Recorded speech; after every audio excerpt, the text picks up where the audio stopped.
Today we are here to discuss circulation. देखो आज हम स्टार्ट करेंगे सर्कुलेशन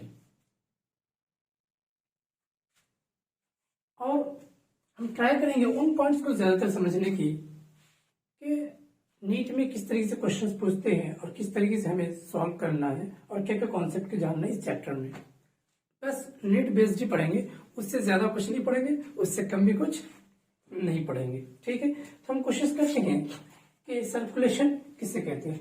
देखो होता क्या है, हमारी बॉडी में जो भी चीज आती है, हम खाते हैं, न्यूट्रिएंट लेते हैं, जो भी चीज लेते हैं, हम रिस्पायरेशन करते हैं, ऑक्सीजन को अंदर लेते हैं, तो ये भी जो भी हमारे बॉडी में होता है, ठीक है ना, चाहे आपके बॉडी में न्यूट्रिएंट को खाओ, चाहे गैसेस का एक्सचेंज हो, ये सब करवाता कौन है? ब्लड के जरिए। ये सब जो होता है ये हमारे हर बॉडी के सारे सेल में न्यूट्रिएंट का जाना जरूरी होता है। और हमारे बॉडी में क्या होता है कि तुम्हारा जो भी चीज है, न्यूट्रिएंट है, ये सर्कुलेट करते हैं। ये जो गैसेस है ये बॉडी के एक पार्ट से दूसरे पार्ट में जाते हैं। तो बॉडी के एक पार्ट से दूसरे पार्ट में चाहे न्यूट्रिएंट हो चाहे गैसेज हो, इसके जाने को सर्कुलेशन कहते हैं। क्लियर है? तो सर्कुलेशन देखो, सबसे पहले जैसे हमने न्यूट्रिएंट खाया तो मानते हैं हमारे ये क्या है? बॉडी टिश्यू है। ठीक है, बॉडी टिश्यू है। बॉडी टिश्यू से ब्लड जाएगा किसमें? हार्ट में। किसमें जाएगा? आपके हार्ट में गया। ठीक है, हार्ट से किसमें जाते हैं? लंग्स में। लंग्स में जाते हैं, फिर लंग्स से किसमें आते हैं?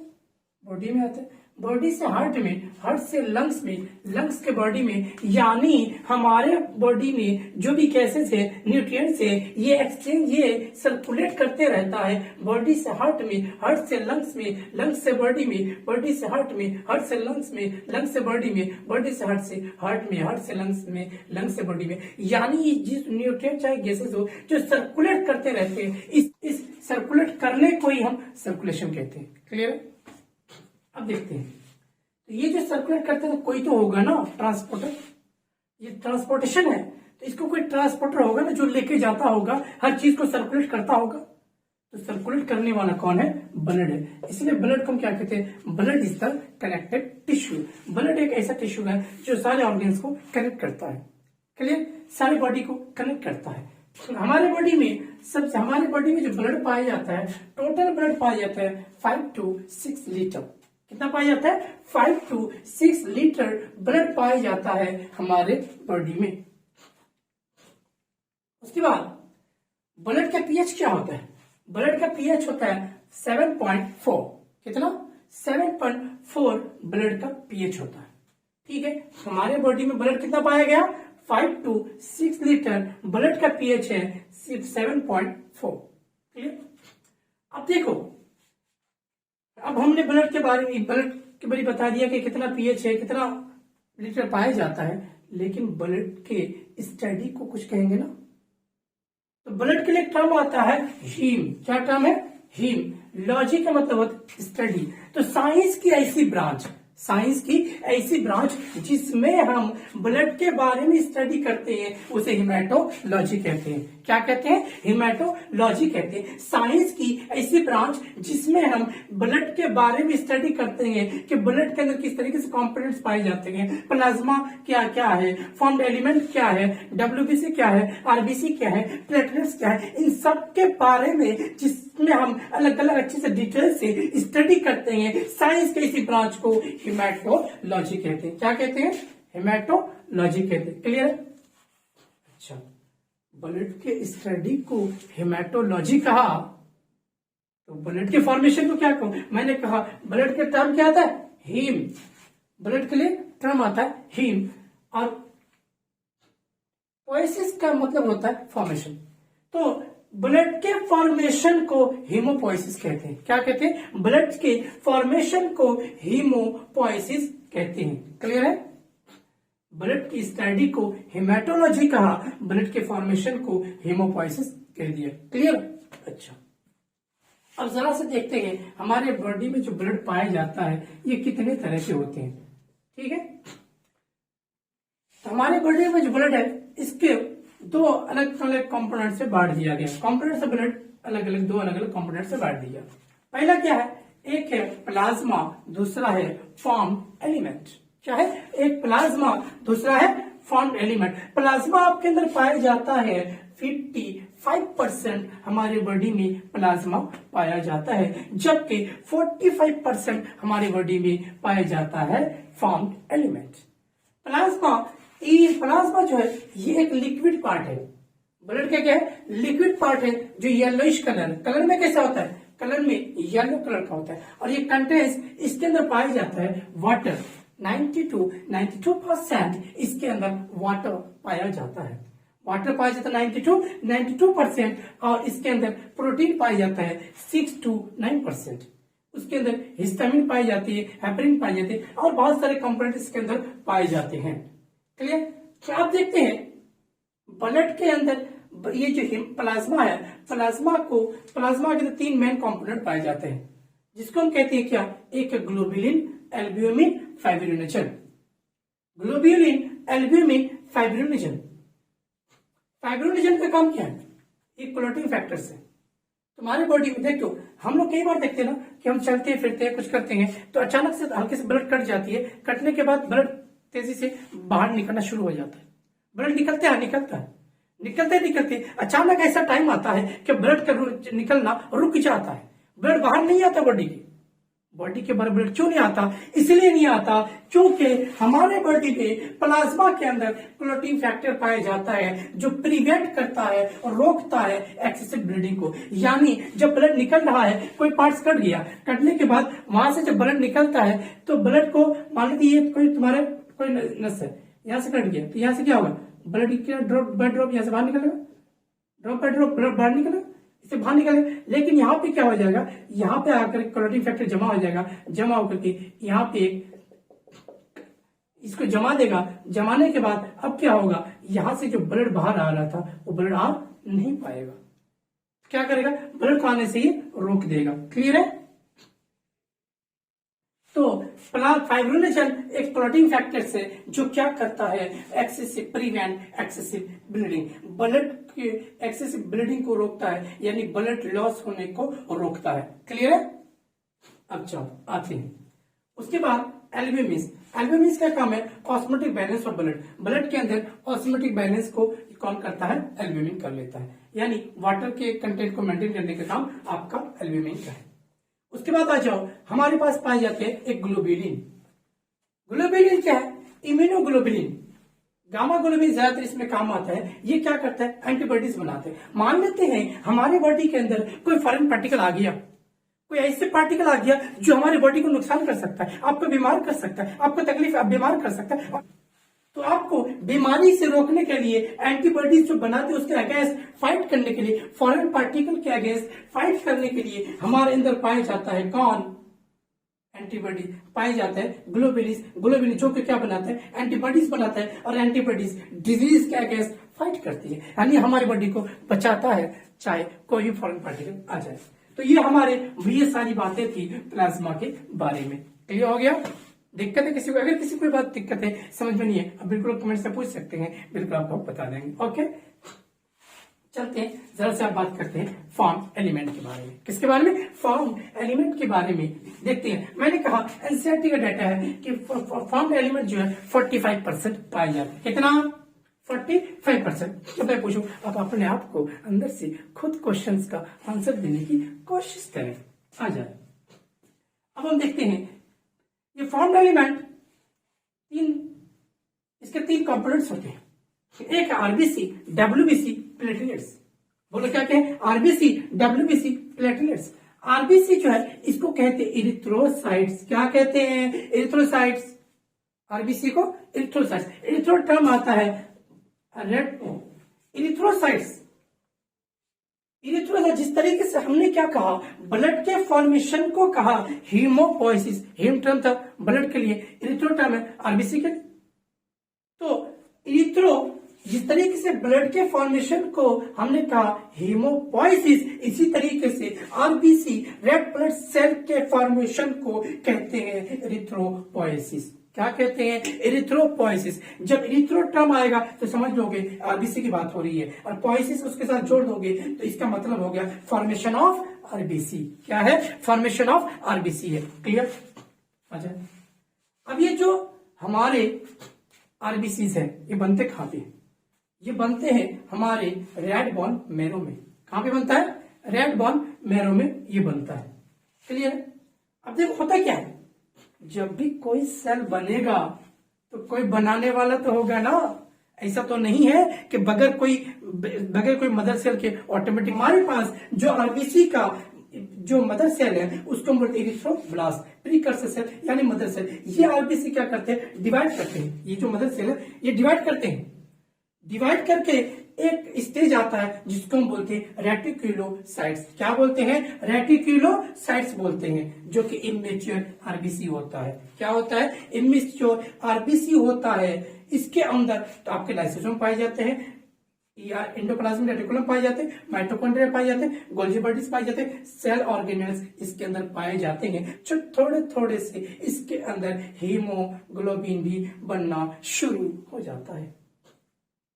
फिर यही आरबीसी जब धीरे धीरे मैच्योर होने लग जाता है तो वहां पे मैच्योर होने लगता है तो होता क्या है, जितने भी ऑर्गेनल्स है सारे के सारे धीरे धीरे डिसअपियर होना शुरू हो जाता है, डिसअपियर हो जाते हैं। यहाँ पे ओनली बचता है हीमोग्लोबिन और इसका शेप जो डिस्कॉर्डेड शिफ्ट हो जाता है। यानी मैच्योर आरबीसी जो है वो डिस्कॉर्डेड शेप का हो जाता है। इसके पास सारे ऑर्गेनल्स क्या हो जाते हैं? सारे ऑर्गेनल्स खत्म होने लगते हैं, डिसअपियर होने, loss of organelles, organelle lose करने लग जाते हैं। उसके बाद इसके न्यूक्लियस इसके अंदर नहीं पाया जाता। और ये कब होगा? इसके लिए हमको चाहिए कि हम ज्यादातर क्या करें? विटामिन B12 खाएं और फॉलिक एसिड, आयरन वगैरह ये सब खाएं। जितना हम फॉलिक एसिड, आयरन खाएंगे या विटामिन 12 खाएंगे, B12 खाएंगे तो हमें क्या होगा? हमारे आरबीसी मैच्योर होते जाएंगे और आरबीसी का काउंट बढ़ते जाएगा। अब आ जाए, ये तो आरबीसी फॉर्मेशन के बारे में हमने बातें कर ली। अब जरा से बात करते हैं आरबीसी की लाइफ स्पैन के बारे में। Life span of RBC 120 days. RBC का लाइफ स्पैन 120 डेज होता है। आरबीसी, तुम्हारे जो आरबीसी है वो जिंदा रहते हैं कितने दिन? 120 डेज। उससे ज्यादा जिंदा नहीं रहता। उसके बाद फिर मर जाते हैं। आरबीसी मर जाते, मरने के बाद फिर वो चले जाते हैं स्प्लीन में। इसीलिए स्प्लीन को कहते हैं ग्रेवयार्ड ऑफ आरबीसी। आरबीसी का कब्रिस्तान या कब्रगाह किसको कहते हैं? स्प्लीन को कहते हैं। यानी आरबीसी 120 डेज के बाद मर जाता है। मरने के बाद वो क्या करता है? अपने ग्रेवयार्ड यानी स्प्लीन के अंदर चले जाता है। और स्प्लीन सिर्फ ग्रेवयार्ड की तरह काम नहीं करता, सिर्फ कब्रिस्तान की तरह काम नहीं करता इसके लिए, आरबीसी के लिए, बल्कि ऑल्सो स्टोर्ड ब्लड। वो ब्लड को स्टोर करता है। जैसे मान ली इमरजेंसी होगी, ऐसे इमरजेंसी होगी अचानक में, तुम्हें क्या हुआ? कहीं चोट लगी, फट के कुछ होगी, एक्सेसिव ब्लीडिंग होगी, ज्यादातर ब्लड लॉस होगी। उस टाइम जो तुम्हारे बॉडी को ब्लड चाहिए उसको सप्लाई करने वाला कौन है? स्प्लीन है। स्प्लीन उस टाइम इमरजेंसी भी क्या करेगा? ब्लड को सप्लाई करेगा। तो ये स्टोर ब्लड बैंक है, एक तरीके से ब्लड को स्टोर करता है। अब देखो, आरबीसी का नॉर्मल काउंट मेल के अंदर पाया जाता है 5 to 5.5 मिलीमीटर, 5.5 मिलियन पर मिलीमीटर क्यूब। एक पर मिलीमीटर क्यूब के अंदर हमारे ह्यूमन के अंदर, मेल के अंदर पाया जाता है 5 to 5.5 मिलियन।